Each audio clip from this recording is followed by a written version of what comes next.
Good evening, basketball fans. Happy holidays, Christmas week here in the Finger Lakes and throughout the land. Welcome to the Upstate Hoops podcast on FingerLakes1.tv. I'm Jim Sinacropi here inside the FingerLakes1.com studios in downtown Seneca Falls, live on Sunday, December 18th, 2016. And great show on tap tonight. We're going to run down all the week's action, including some big games in all three leagues. We'll show you Darren Carswell's dunk in Midlakes win over Penn Yan on Tuesday. We're going to talk about Midlakes tonight. Undefeated, tied for, in the undefeated on the season and half game back of Minders in the East. We're going to release our updated power rankings in Girls Super 6. Major movement in both of those polls. Major movement. And we'll look at the week ahead, heading into Christmas, a little short week, although this past week was short too. We had some games snowed out on Thursday night and really just Tuesday, Friday action. But we're going to run through it all here tonight.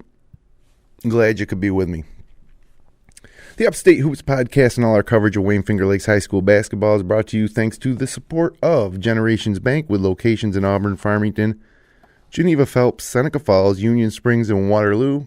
They're online at mygenbank.com. And Therascar. Learn more about Therascar's benefits at 5starmedicalcorp.com. And by Dr. Rod Littlejohn, delivering over 30 years of smiles with styles. So, a little something new. I'm going to show you that dunk by Darren Carswell. And we're going to rate any dunk on Finger Lakes 1 stream games that we have video of, obviously. And we're going to come up with a dunk of the year. So far we had two. Didn't rank Devin Franklin's dunk from a few weeks ago, but I'm going to show you Carswell's now. We're going to rate it 1 through 10. And then we'll do Franklin's, and then we'll get on with the show. But big win again for Midlakes against Penn Yan at home. It was a great basketball game. Even bigger win against Pelmac. Two big wins for Midlakes. But Darren Carswell threw down on Tuesday night. And let me just get this thing set for you. Here we go. Still a 2-point lead for Penn Yan. 5:55 left to play here in the second quarter. Ravello pass is stolen. Going the other way. Carswell with the flush. The two-handed hammer from Darren Carswell. Now nearly a steal in the backcourt, and it goes out of bounds off of Penn Yan, and the Midlakes Gymnasium is alive after that two-handed slam. Certainly an exciting play in high school basketball. So Brendan Harrington on the call there, and the two-handed hammer. It's good, Carswell's not that tall. I think the roster here has him at 6 foot. Gets up there in transition, throws down with two hands, contested. He had a guy on his hip. I was there. I wasn't expecting him to actually elevate and throw that one down, but he did. And so, all things considered, got to give that dunk by Carswell a 7.5. 7.5. So, just to get things up to date, let's go back and take a look at that dunk by Devin Franklin at the Hall of Fame Classic in Waterloo a couple weeks ago. We'll see how that one stacks up. But to complete his game, clearly he's got other aspects. Riley Spinger has his pocket pick. Devin Franklin slams it home with the right hand. Impressive ups. The Lions crowd loves it. At just 5'9", Devin Franklin elevates. The only person not enthused with the finish was Zach Young.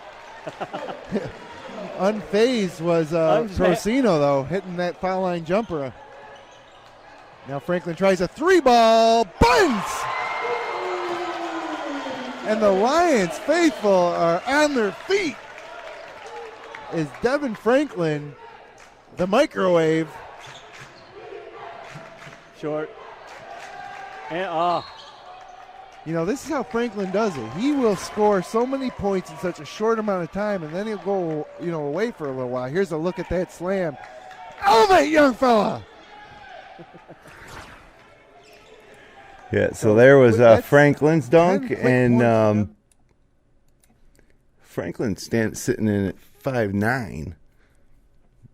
So it always looks a little more impressive, I think, the shorter you are when you throw down.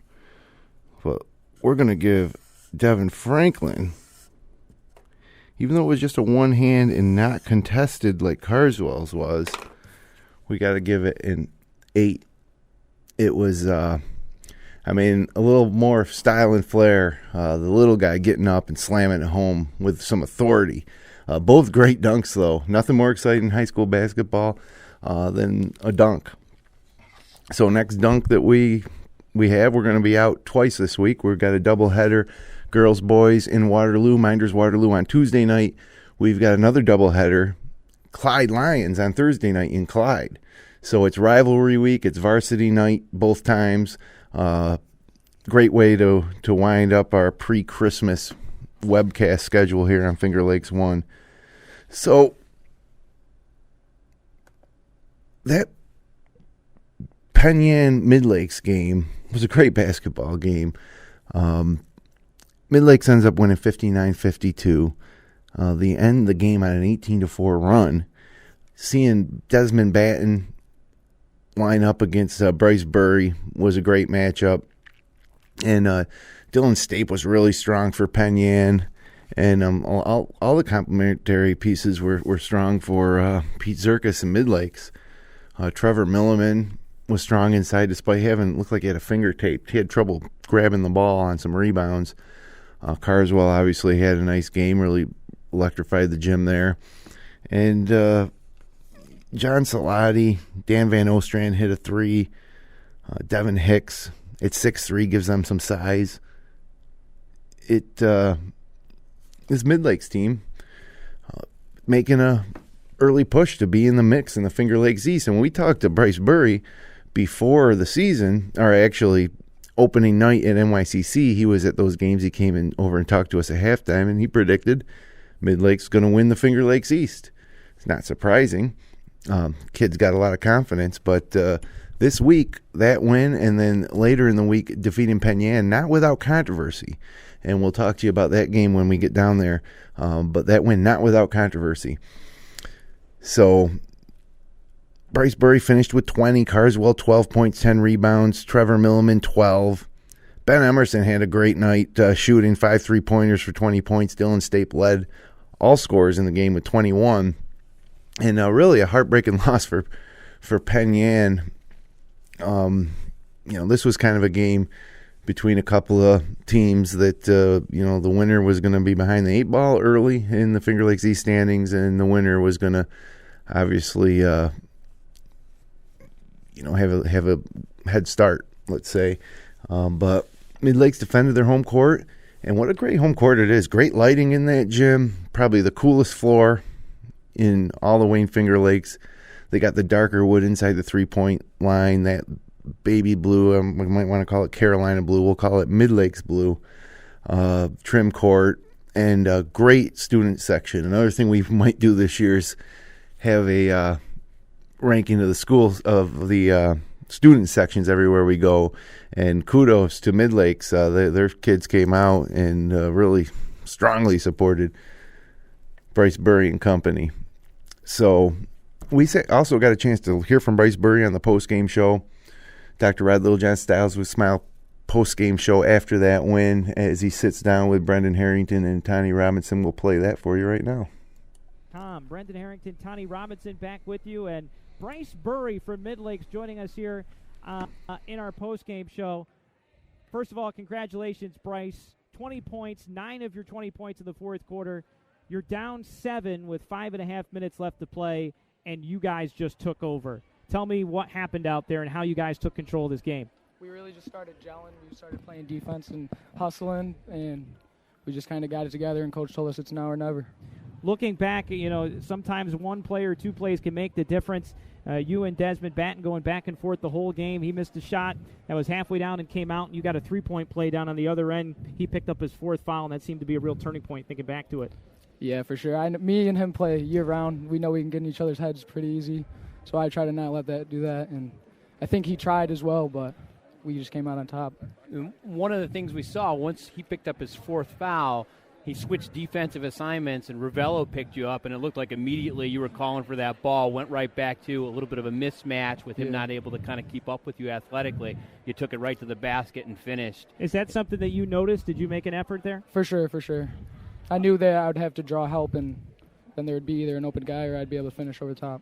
You know, Tani brought up a good point before. We really felt like the crowd played a role in this game. Absolutely. 3-4 times on the shot clock, they made Penn Yan. At the end of the half of the third quarter, they said 3-2-1. They shot it. We had an outlet pass where there's like 7 seconds left. We got an easy layup. How much fun is it when you get your home crowd into the game? Oh, it's amazing. Midlakes basketball usually doesn't have this, and it's good to have it. You know, a highlight reel play in the first half as Darren Carswell is able to get the ball going in transition, go up and thunder it down with 2 hands, and boy, did that kind of excite the crowd. Oh, absolutely, but I know something you guys don't know. We played in Bath. He went up 2 hands, grabbed it, came right down on his head twice. He missed 2 dunks. So I better be careful. You guys can't afford to lose. Yeah, he had to put it down for the home fans, I guess. Yeah, no, definitely. You know, when we came on the air tonight to talk about this, we were talking with Bryce Burri after a 20-point performance and leading his team in a come-from-behind victory. We talked about how these are 2 teams. You know, last year you guys almost finished with the same record, and we've talked about your rivalry with Baton in particular. I know you guys know each other well, but you're both kind of in the same boat, right? You've been in the middle of the pack in the league, and we thought this was kind of a statement game as to which team could come out with a win and maybe set you up for a run this year at the upper half of the Finger Lakes East. Is that something that you guys see too? Absolutely, no doubt. I want to be one. We want to be one. Well, and you referenced, you know, before we went on air that big game on Friday is you're going to take your undefeated record right now and head over to Palmac. What are your thoughts going into Friday's game at Palmac? What are you guys going to have to do to be successful there? Just going to have to play as a team, play defense, talk. Communication was great tonight. Just kind of keep it up. Well, congratulations. You guys really kept your cool down the stretch and completely turned this thing around in the fourth quarter. Seemed like it had to be a fun game to play in. Absolutely. Well, congratulations. We appreciate it. All right, job, Bryce Burri joining us here on the post-game show, the Dr. Littlejohn Smiles with Style post-game show. A thriller again tonight here, 59-52, your final score. And let's go ahead and take a look at some of the final statistics in this one. We'll go through for Penn Yan first. What a game for Ben Emerson. He finishes with 20, though Dylan Stape does lead the way with 21 points. So Emerson and Stape, Tani, combined for 41 of the 52 points for Penn Yan. Desmond Batten fouled out down the stretch with 6 points. Derek Ravello with 3. Remember, his 3-ball put Penn Yan up 7 with 5.5 minutes to play, but little did we know that would be the last field goal until a 45-footer that was banked in at the buzzer by Ben Emerson. 2 points for Cade Carbeau, and so a total of 52 for Penn Yan. On the other side, Bryce Burri scores 9 of his 11 points in the fourth quarter, including 2 huge old-fashioned 3-point plays that we talked about just a moment ago in the postgame show. And then Darren Carswell and Trevor Milliman each finished with 12 points, so 3 players in double figures. 8 for Dan Van Nostrand, 3 points for Devin Hicks, 2 points for John Salati, 2 points for Sean Tillman, for a total of 59. Well, the opener in the Finger Lakes East between these 2 teams. So, yeah, that was a really good high school basketball game on Tuesday night. And Bryce Burri, always fun to talk to. He says what's on his mind, and not shy. Fun to watch play, too, and really led that late fourth quarter charge to defend their home court. So, also on Tuesday night, Geneva came to Minders. Minders won 59-37 to stay undefeated. Jake Mean, 27.16 rebounds. You know, and if you can stay on the court, stay out of foul trouble, those are standard numbers for Jake Mean. Quentin Battle, 11 points. Kellen Carher, 5 points, 8 assists. Kellen's not scoring a lot for this team, but he's on the court a lot, doing a lot of good things. He's got the ball in his hands a lot in key situations and dishing out 8 assists in that win over Geneva. Tyler Tyson with 14, having a great season for Brian Miller and Raheem Holmes with 14. And Geneva's a team that can get better this year as the season goes on. They have size. They have shooters. Reed Patchett, especially inside, can be one of the better big men in the Finger Lakes East. And Tyler Tyson, he almost had a quadruple-double the other night. Geneva can get better. The East is really, really difficult this year, as it is most years. But top to bottom, tough league this year. Palmac in action Tuesday night defeated Waterloo 60-32. Hunter Vandeveld had 21. Damian Wright had 14. Adam Passalacqua hit 3 3-pointers for the Indians. And then a real big game as Wayne comes to Newark. And at this point, Newark looking for their first win after losing their first 2 games against UPrep and JD, Jamesville DeWitt, and then Minders in a game that you could see on Finger Lakes 1 last Friday. So this was a big game, and it was tight. Newark wins 47-45. Nate Beard, 18 points, 4 rebounds. He's been struggling to find his scoring in his new role as starting point guard. And he finishes with 18. Brendan Zenilovich, 18 points. And I think Beard actually might have come off the bench this game, or maybe it was the second game Newark played this week, but not sure exactly why that was the case. But 18 big points to lead the Reds to their first win, and a big one over Wayne. Newark loses that game, and they almost did, 2-point game at home. It's danger time for our preseason number 1 ranked Newark Reds. Heading over to the West on Tuesday night, Honeoye defeated Dundee 51-48. Bobby Strait had 23 points. Blake Kratzley had 10. Wiley Hall had 10. For Honeoye, Jake Davis with 18. Cole Loomis with 10. John Marble with 11. West, it's pretty wild. Wild West. Marcus Whitman traveled to Bloomfield in a huge game for both teams. We predicted both these teams would be battling for that league crown. Marcus Whitman with a big road win, 68-65. Riley McLeod had 17. Nick Young had 13. Berlin Allen had 12. And Bryce Beechler with 23. And Pat Geithner with 17 for the Bombers.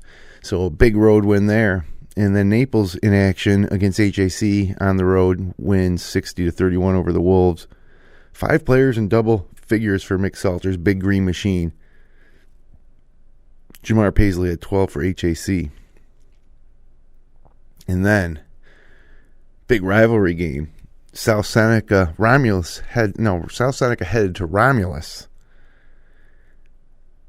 And South Seneca gets the win, 53-48 in a huge southern Seneca County rivalry. Maybe the biggest rivalry.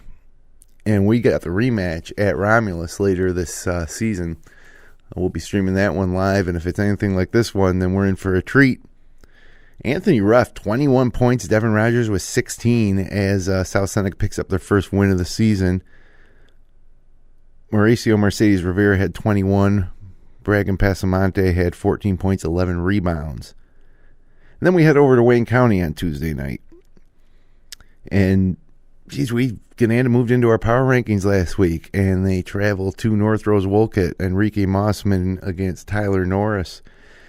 And right now, Tyler Norris and new head coach Paul McIntyre have the Cougars playing good basketball. They defend home court against a very good Gananda team, 42-39, low scoring affair, but they pull out the win at home. Tyler Norris with 29 points, including his eclipsed the 1,000-point career mark. So congratulations, Tyler Norris, one of our favorite players. 1,000 career points and plenty more games to play to build on that total. Also pulled down 8 rebounds. Dylan McCann had 8. Jaden Castrocini had 15. And there's a name for Gananda. One of those things when we're kind of sorting things out preseason that we really didn't take into account, but just a sophomore, really good scorer, good player, guard for Gananda to complement Enrique Mossman his senior campaign. And so We also talk about some big men. Justin Chamberlain fills up some size in the middle for the Blue Panthers, but not enough at North Rose. Lions travel to Red Creek, come out with a 65-50 win. Corell Kelly had 15, Ben Rockefeller had 15, Justice Smith 18. Nick Klein, 20 points and 5 steals for Red Creek. Noah Fisher pulled down 10 rebounds. Marion at Sodus, easy win for Sodus, 67-36. Malik Burton, 18 points and 9 rebounds. Anthony Caruana had 10 points and 8 rebounds. And then Williamson traveled to Clyde and got it handed to him, 63-26. I think the halftime score, Williamson might have had 9 points, I think I remember was the score at halftime. Drew Carnavale, 17.6 rebounds. Derek Chance, 13.6 steals, 5 assists. Dylan Ufoltz, 17 rebounds in that win. And when you look at Clyde's roster, you got the Chance brothers, the Splash brothers, both juniors, Derek and Marcus. Drew Carnavale, a junior. Ufoltz is a senior. Derek Cobb's a senior. Jarrett Murray's a senior. Trey Canale's a senior. But really stacked this year. Also promising next year, too, for Clyde. So that rounds up Tuesday's action. Then we move to Thursday. Clyde was in action again against Marion. So kind of an easy week for Clyde. They win that one 68-31. So they win, 88-31. So this week, Clyde outscored their opponent 151-57 in those two wins. So next, getting back to the Finger Lakes East on Friday night, Midlakes now traveled to Palmac, and in that Bryce Burri interview, you heard him talk about, okay, they knew that Palmac was next, and on the road at Palmac, just a real test. Last year, Midlakes got off to an undefeated start. Then they got into league play, and they really lost every key game. So, this was a nice test at Palmac. Last year's Class B runner-up. And they won. They got the win. 70-69. They outscored Palmac 23-13 in the fourth quarter. I remember seeing the third quarter score of that game and saying, well, that's over. But no, they came back, much as they did against Penn Yan, but this time on the road, outscoring the Red Raiders by 10 in the fourth quarter. Bryce Burri finished with 26 with 3 3-pointers. Trevor Millman had 16 points. And Damian Wright had 23. Hunter Vandevelde had 16 for Palmac. Now, there was some controversy in this game. With 4 seconds left, Palmac made 1 or 2 free throws. And in 4 seconds, Bryce Burri was able to dribble the length of the court, make a pass, rebound a missed shot, and put it back for the win. It's just not physically possible. So what I've heard from impartial viewers who were there was that the clock didn't start on time.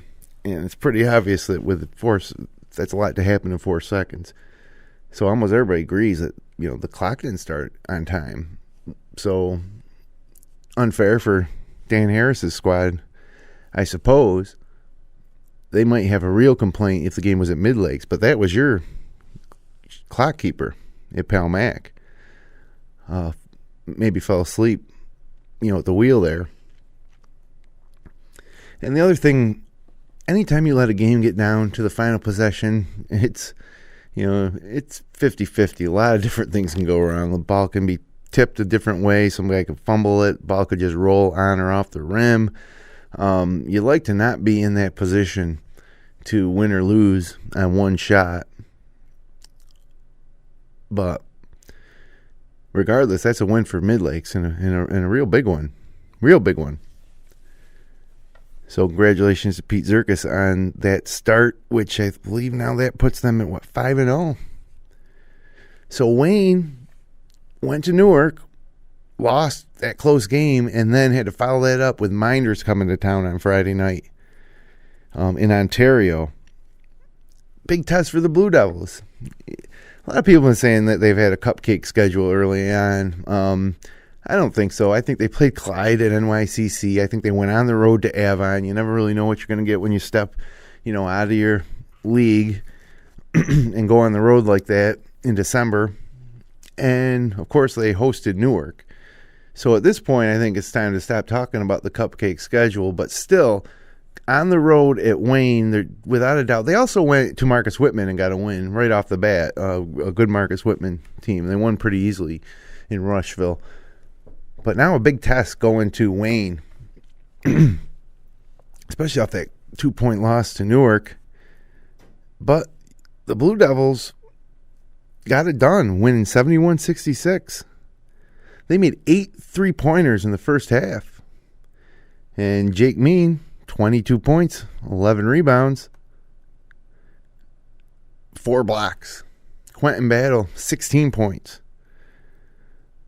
Billy Thompson led the way for the Eagles with 18 points and 5 assists. Logan Blankenship with 15 points on 5 3-pointers. So a tough week for Wayne, who we were thinking they were flying under the radar a little bit. They still might be. That's a tough back-to-back games in a week to have to play both those teams, Minders and Newark. But winning one of those 2 games would have been pretty big for the Eagles. But we'll see if they bounce back coming up this week. Now, Newark, after that win, had to go to Penn Yan. And that's why that win at Midlakes would have been so big for Penn Yan. But Newark wins pretty easily down in Yates County, 58-34. Brian Sharp, 19 points. Nate Beard with 12. Taylor Clements with 12. DeAndre Saunders with 10. Cabe Kerbeau and Dylan Stape had 8 each for the Mustangs. So Newark gets back on track this week, getting their first 2 wins. They're 2-3 now, and 2-1 in the East. Waterloo traveled to Geneva, a little bit of a border rivalry game here. Usually brings some fans out. Geneva holds on for a 60-55 win. Waterloo really shot the lights out in this one, especially Jarrett Benedict's 27 points. I know the Section 5 Scores Wire report had Ransom Benedict's, his brother, with 27, but it was Jarrett with 27, 5 3-pointers. But Tyler Tyson, listen to this line, 22 points, 7 assists, 7 rebounds, and 8 steals. That's a full day. And Reed Patchett, 10 points, 10 rebounds. If they can get Patchett scoring in double figures and Hudson scoring 8-10 points, they can get some of that inside scoring. Tyler Tyson can do even more. And this Geneva team can beat anybody. So again, that score, you'd think maybe they would have beat a team that could beat anybody, would have beat this Waterloo team by more than 5 points, but it was a real hot shooting night. Coach Brian Miller told me he was really happy with his way his team played. And he said that Waterloo played a real good game as well. So, where are we? We're going to move to the West now on Friday night. Full night on Friday night with the games being canceled Thursday. A couple were rescheduled to Friday, making it an even bigger night. So Bloomfield now goes to Red Jacket. Pretty much a must-win for the Bombers if you're losing at home to Whitman. And there's 5 teams that could win the West. Right now I'm putting my money on Whitman. But Bloomfield beats Red Jacket 77-68. And they got a sophomore on their team named Tanner Kimball. He scored 30 that game. Career high, obviously. Pat Geithner, 23. He's been scoring over 20 almost every game for the Bombers. And Bryce Beechler, 15. So we knew about Geithner and Beechler, but this Kimball kid, now there's 3. We're going to have Bloomfield live against Lions coming up in a couple weeks. Can't wait to see that matchup. For Red Jacket, Daniel Brown had 25. Daniel Munn had 13. And, honestly, 68 points, usually enough to win a high school basketball game, especially in the Finger Lakes West, or really any of the leagues.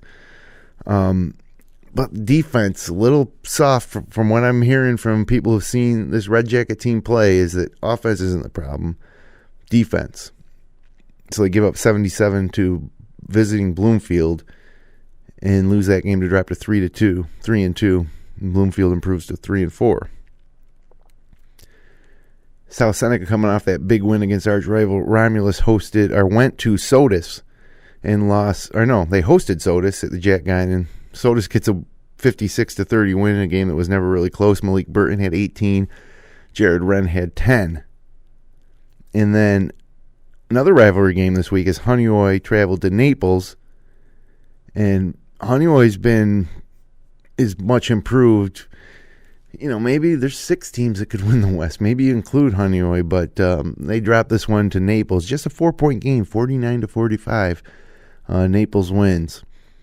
And Romulus then traveled to Whitman on Friday night, 89-46. The Wildcats get another win to improve to 4-2. And those 2 losses, one against Minders and one at Wayne. So right off the bat, they were 0-2, but you had to consider the competition. And they've righted that ship. They're 4-2 now. Berlin Allen, 22 points, 6 assists and 5 steals. Riley McLeod, 18 points. And Skylar Bredesen with 12. Big Dan Lurch with 12 points for the Romulus Warriors in the loss. And then Red Creek traveled to East Rochester, another team that we may have overlooked a little bit given the losses that they incurred on their roster heading into the season. But ER, 73-53, improves to 6-0. Shamar Caraway had 22 points. Casey Michael had 15. Matt Cicero with 10, and Trevor Clancy with 10. Nick Klein, 24 for Red Creek, along with Noah Fisher's 14. And finally, Dundee was at Bradford playing out of league. They get a 46-39 win there. Wiley Hall had 18, and Bobby Strait had 13. So that's all the results for this week in Wayne Finger Lakes basketball. Let's see what the standings look like. And now that we've got some play, let's start with Wayne County, shall we? In the Wayne County League, you've got East Rochester at 4-0. Biggest win coming against Lions. You'll see Lions down there in 4th place, 2-1 in the league. 4-0 for ER, 6-0 overall. Clyde-Savannah 3-0 in the league, 4-1. Only loss coming to Minders. North Rose Wolcott 2-0 in the league early. One of those wins against Gananda. You wouldn't think they'd have a chance, but with Tyler Norris is that good. He's that good, and he makes everybody around him better as well. So that's a team that can improve. They got a lot of guys without varsity experience. And playing with Tyler Norris certainly is going to maximize what those complementary players can contribute. So that Lions loss last week to ER was pretty bad, pretty shocking, really. I didn't think that any team in Wayne County could beat Lions that badly. So no time to panic. They'll have another chance to play East Rochester, and of course they're going to be playing Clyde for the first time this week. Gananda, though, at 1-2. That loss to North Rose hurt. Williamson at 1-2, Sodus, Red Creek at 1-3, and Marion at 0-5. Let's take a look over at the Finger Lakes West. And Marcus Whitman at 4-0, just a half game ahead of Naples. Red Jacket at 2-1, Bloomfield and Dundee at 3-2, Honeoye 2-3. And yeah, I mean, from what I've seen so far, it's Marcus Whitman's league to lose. Although Naples has just been solid over the past several years. They lost Andrew Fleischman off of last year's squad, but I'm going to take a look here at their roster. You got Jake Chapman, senior. You got Zach Dormer is the best player on the team It's 6'1", 170 senior. Cole Rathman, just a sophomore, has been contributing. He's listed here at 5 feet, 100 pounds, number 0. So, but, we'll see what happens when Naples plays with Whitman, but I think Whitman's pretty good. They got John Donovan. He's in his second year at varsity, is a 10th grader. He might be in his third year. He might have got called up in 8th grade when they made that sectional run to the sectional semifinals a couple years ago. But it's Berlin Allen in his senior campaign has been playing great. Riley McLeod been getting a lot of rebounds and getting a lot of scoring done. Gavin McComiskey's big body at 6'3" in the middle. He's a senior, hasn't been scoring a lot, but certainly is a force to contend with down low on the boards. Nick Young in his senior campaign is playing well this year. So, I think I got to like Whitman in the West, but really, like I said, it's a wild, wild West. If you go anywhere from in those top 5, and you might want to include Honeyway in there, they've been close in all their losses, and this league is really up for grabs. Take a look at the Finger Lakes East through Friday night's games. No games played Saturday. And you got Minders at 3-0, 9-0 overall. And then Midlakes, Newark at 2-1, Palmac at 1-1, Geneva at 1-1, Wayne at 0-2.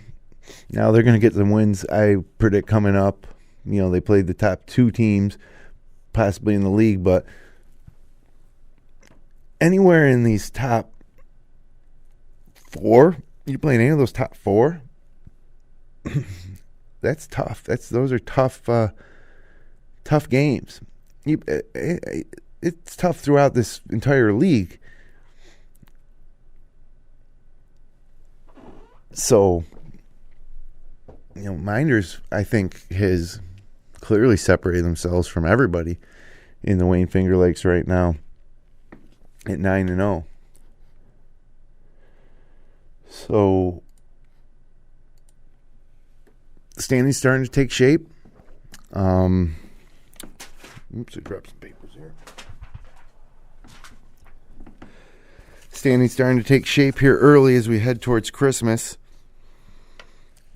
Want to take a look at some of the top individual scoring performances or statistical performances year to date right now.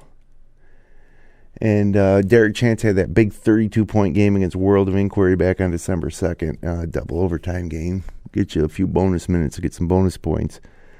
And Bryce Burri had that big 31-point game also in overtime against Bloomfield in a win. Dan Brown had 31 in a game that he had a triple-double against HAC. And then there's that sophomore, Tanner Kimball, with that 30-point outing this week against Red Jacket, the youngest player on the board. And Tyler Norris with a couple of 29-point games, and Drew Carnevale poured in 29 in that same double overtime game against World of Inquiry. Rebounding, Dylan Ufoltz for Clyde-Savannah got 17 this week. That puts him tied with Jake Mean, who got 17 this week in a game. Tyler Norris had 16 rebounds in that same game. He scored 29 points against Sodus. On the assist side, Matt Cicero had 10 against Rochester Academy back on December 5th. And this week, Kellen Carher dished out 8 against Geneva. 3-pointers in one game, 7 each. 7 for Geithner, 7 for Brian Sharp. And Dan Brown had 10 blocks in that triple-double game against HAC to lead the for a season high here in the Wayne Finger Lakes. So we'll check back with this chart every couple weeks here on the podcast and in our live stream games. So with all this action and all this play, you have to be wondering what's up with the Finger Lakes FL1 Sports Power Rankings. There had to be a lot of movement, and we're going to talk girls basketball here as well. But let's take a look at the new power rankings. Or maybe I should give them to you first before I put them on the screen. No, let's just put them right up on the screen for you. Here we go. The Week 5 Power Rankings. And you can notice right away some new teams breaking in. Minders number 1 again now, after beating Newark last week. So for the second straight week, Minders top team in our power rankings. Clyde-Savannah slides ahead of Newark. A lot of questions in Newark. We maybe we gave too much kudos to what Newark would do. They're not clicking on all cylinders. Nice win though this week against Wayne at home, and a good road win against Penn Yan. We'll see what happens. The big test coming for Newark is going to be when Minders comes to town, because last year, Minders beat Newark at home, and then Newark spanked them in Newark. And so we're going to obviously look forward to that one down the road. East Rochester still undefeated, jumps all the way up to 4.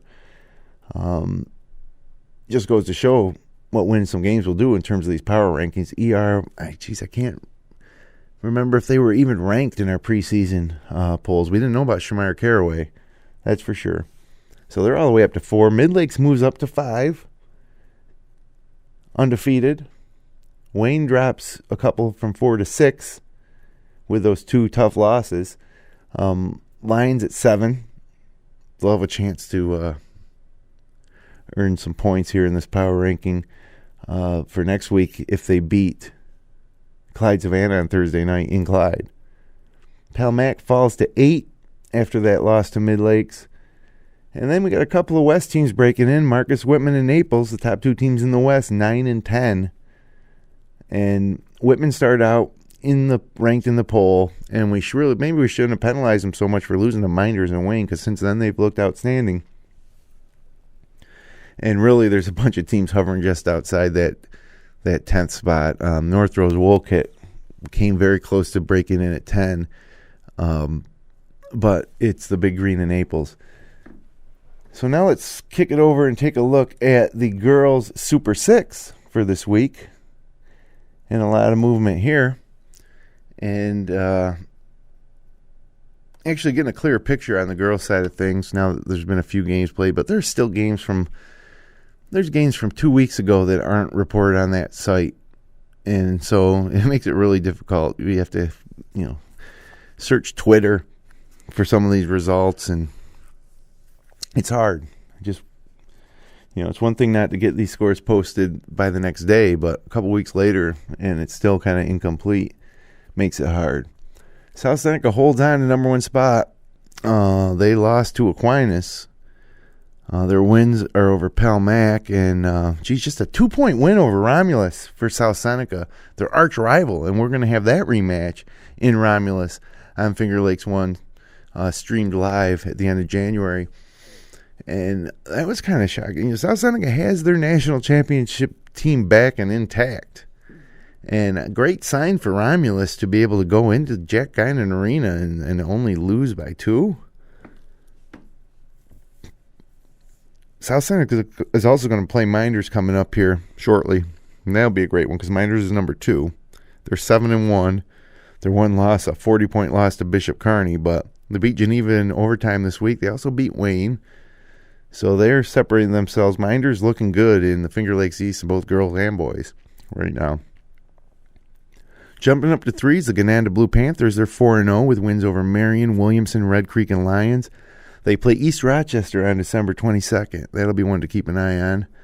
And in Romulus, 2-1 with wins over Bloomfield and Lima, and that 2-point loss to South Seneca. So 2 Finger Lakes West, Southern Seneca County girls basketball teams, 2 of the most storied teams in really in the past several years in Section 5 as 2 state champs right there in the past 5 years.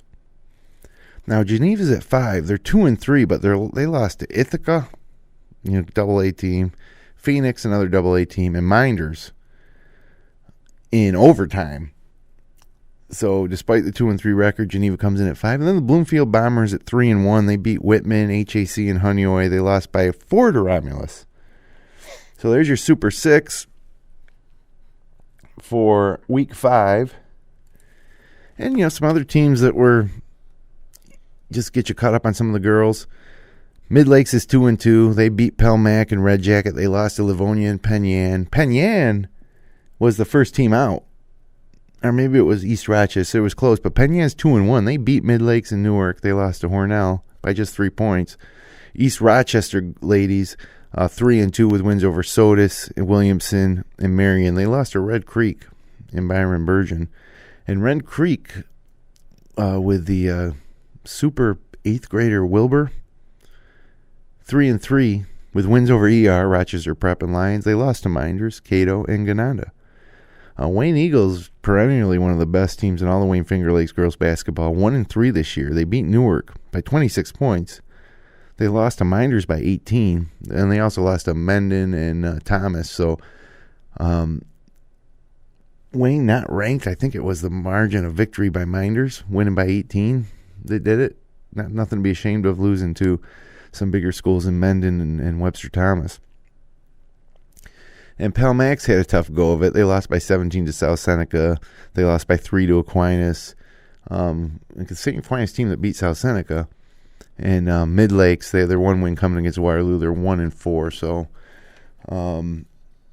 there's a quick rundown of what's going on in Wayne Finger Lakes girls basketball. And I tell you, we want to cover the girls. It's just more difficult. The information's not ready, at the ready, on a nightly basis. But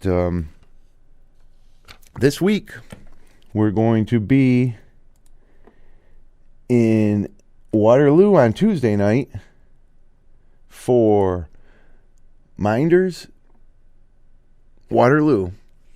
Girls game at 6, boys game to follow. These varsity night doubleheaders are great. We usually use some extra interviews.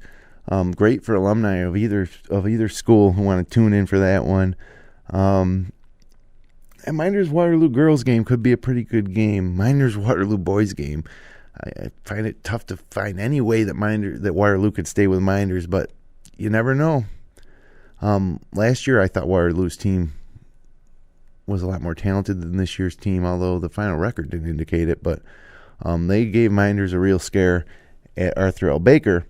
So we'll see what happens in Waterloo. Should be a nice atmosphere, though, for varsity night there on Tuesday night. And then our last broadcast of 2016, as we take a little extended break for the holidays after this one. Thursday night, the Route 31 rivalry, Lions versus Clyde, and that's going to be a doubleheader. The girls play first. Lions, Clyde girls, neither team really a sectional contender, but it might be a good basketball game, might be a close basketball game, and then the nightcap's going to be awesome. And you want to talk about a great atmosphere in Clyde that night, tune in. It'll be enjoyable, I promise you that. The Tuesday night game in Waterloo, Dave Barnick, Kevin Korzeniewski on the call. Thursday night in Clyde, myself, Matt Verke, and Rhett Tacconi in a 3-man booth for that doubleheader. So, take a quick look now at all the action coming up this week. Again, it's a short week because of the holidays, but some pretty big games. Monday night, Clyde's playing early college. Now, this is Buffalo early college. This isn't the early college that's the Class B team in Section 5 that, you could argue maybe shouldn't be Class B. They should be up Class A or Double A. But this is a team out of Buffalo. But a nice test for Clyde going on the road. We'll see how they fare. North Rose Wolcott hosting Hannibal. Now, Hannibal beat Red Creek already. We'll see how they do. They got this little northeastern Wayne County, northwestern Cuba County kind of communities here with Hannibal and Cato, North Rose, and Red Creek always playing each other. Tuesday night, Geneva's at Minders, is it? Or at Midlakes. I read that wrong. Geneva at Midlakes. Now, be careful, Midlakes.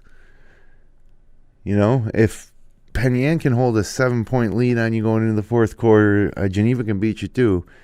All it takes is if they lose to Geneva, boy, this Cinderella start early for Midlakes could come crashing down soon. If you want to contend for the East, Bryce Burri, like you said, you got to take care of business. And Geneva's not going to be an easy matchup for them. I'll tell you that right now. And I know Coach Miller will have the Panthers ready. So that'll be a fun one. Minders Waterloo. Again, that's part of the girls-boys doubleheader. You can watch it on Lakes 1 Sports. Palmac with a chance at redemption travels to Newark. And again, dangerous time for Newark already with 1 league loss and at 3-4 overall, or what are they, 2-3 overall. Both these teams really need this win. And sadly, we were going to be there for that one, but the girls-boys doubleheader, Minders Waterloo, got moved, and we're kind of obligated to do that doubleheader game.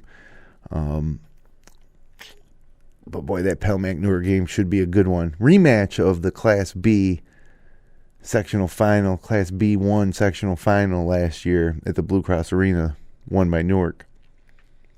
And then Wayne travels to Penn Yan after losing to Minders and Newark this week. They can't afford to lose to Penn Yan. Penn Yan really can't afford to lose another game either. Both these teams now at the bottom of the Finger Lakes East standings. All these games are big early. Naples at Dundee. Try to stay at 2-0. Red Jacket at Romulus. Romulus has been tougher than they have in past years. Red Jacket's going to have to be careful when they come to Seneca County on Tuesday night. And then South Seneca at Honeoye. And then, that says Wednesday night. That's not right. That Lions-Clyde's game's on Thursday night. Number 2 versus 7. And never disappoints. We always do the Lions-Clyde games, and it never, ever disappoints. They're always close. They're always spirited, and there's a lot of angst in the crowd. And the Clyde students are deciding whether they're going to go with a whiteout for that game or I'll wear pajamas. So we'll have to see how they show up. But that'll be standing room only crowd in Clyde that night. And that should be a dandy. Bloomfield traveling to South Seneca. Red Jacket at Marcus Whitman. So good test for the Wildcats and big game for the Indians. Romulus is at Naples. And then Geneseo at Midlakes. So not a league game for Midlakes, but if they can get by Geneva, they'll be trying to protect that undefeated record. And then we have Sodus playing Wayne. And then that's it. Then it's like Merry Christmas. After that, a few games Christmas week. I know Red Jacket has a tournament. But it's kind of hard to believe that we're already reached not quite the midway point, but it feels like the midway point around Christmas time and New Year's. Then you come back in January, and next thing you know, it's once February hits, you got 1 or 2 games left on your schedule, and then it's off to sectional. So, it's amazing how fast the season goes by. So, before we wrap it up and get out of here, I want to say that I really appreciate. We were up in Midlakes, and had a couple Midlakes parents, a couple Penn Yan parents come up to me and say they watch the podcast, they enjoy our coverage. I really appreciate whenever we hear that kind of thing. When somebody takes time to do that, it's nice to know you're watching. And Desmond Batten and Dylan Stape came right over and shook my hand and thanked me for covering their games, and I really enjoy that too. We love it, and it's always nice when I guess it's always nice when that the people that you're doing it for are watching and enjoying it too. One thing that everybody can do to help us out here, though, is send us video from the game. Send us pictures. You can send it via email to contact@fingerlakes1.com. You can send it via Twitter. Tweet it at us at FingerLakes1. I mean, I would love to have seen the video of that finish at Palmac, that Midlakes Palmac game. Would have loved to see it. A lot of close games coming down the stretch here. So, if you're in the crowd and you got your cell phone, turn it sideways, get that landscape view, and and record those final possessions and send it to us. We'll use it on the show. We'll use it in our coverage. We'll post it in our nightly recaps on Finger Lakes 1 of all the action. And also just information. One of the best ways to get information, and you can go to our Finger Lakes 1 account and Twitter account, and you'll see a list. I don't know if you're familiar with lists on Twitter, but we have a Wayne Finger Lakes basketball list, and you can subscribe to that list just like you follow anything else on Twitter. And really, it's the best. It's basically live scoring on game nights. If you follow that feed, you'll get a lot of live updates from all across the league. Be active on Twitter with us. Get us this information. We'll use it in our show. Really, following high school basketball in this day and age, it really comes down to gathering information. And, to be honest with you, if you want to reach out to me, if you're one of those folks that go to a lot of your school games, you want to reach out to me and get my cell phone number. I get a lot of information via text from people at games that we use, that our sports staff uses here to cover the games and in our nightly recap. So we definitely love the idea of everybody contributing, an ideal where we're aggregating all this information, putting it together so it's easier to follow the big picture here in Wayne Finger Lakes basketball. And yeah, we love it, and we're excited to be in Waterloo for a doubleheader on Tuesday night. We're also going to keep an look at action all around the league that night. There's a lot of games, so even if you might not be too interested in watching Waterloo Minders, if you tune in, we're going to be talking a lot of high school basketball that night and getting some scores from around the leagues. And then on Thursday night, I'm telling you right now, watch Lions Clyde. It's never disappoints. That game never disappoints. It's going to be a madhouse. And everybody's going to be full of the Christmas spirit, I'm sure, being that game will take place just 4 games short of Christmas. And that will be it for our 2016 season, our 2016 portion of our 2016-17 webcasting season now. Next week, probably going to be off because it's Christmas. Now, don't be surprised if we throw a Monday or Tuesday show in there. We'll release our power rankings, but there won't be an Upstate Hoops podcast next Sunday night. There may be something early in the week. So, check out the front page of Finger Lakes 1 for updates there. And, that about does it for us here. Thanks for joining us for another edition of the Upstate Hoops podcast. Connect with us on Twitter at Finger Lakes 1. Subscribe to us on YouTube. Our audio-only podcast is available on iTunes and Stitcher.com. You can also find our show, live stream games, and local news, weather, and sports 24/7, 365 on the free FingerLakes1.com Android or iPhone app. As always, thank you to our season sponsor, Generations Bank. Visit them online at mygenbank.com. Next Sunday's Christmas, so we'll be off on Sunday night, but look for a special early week edition of the show. And following that, we'll likely be back to our regular Sunday night. We'll probably come back Sunday, January 1st, Sunday night.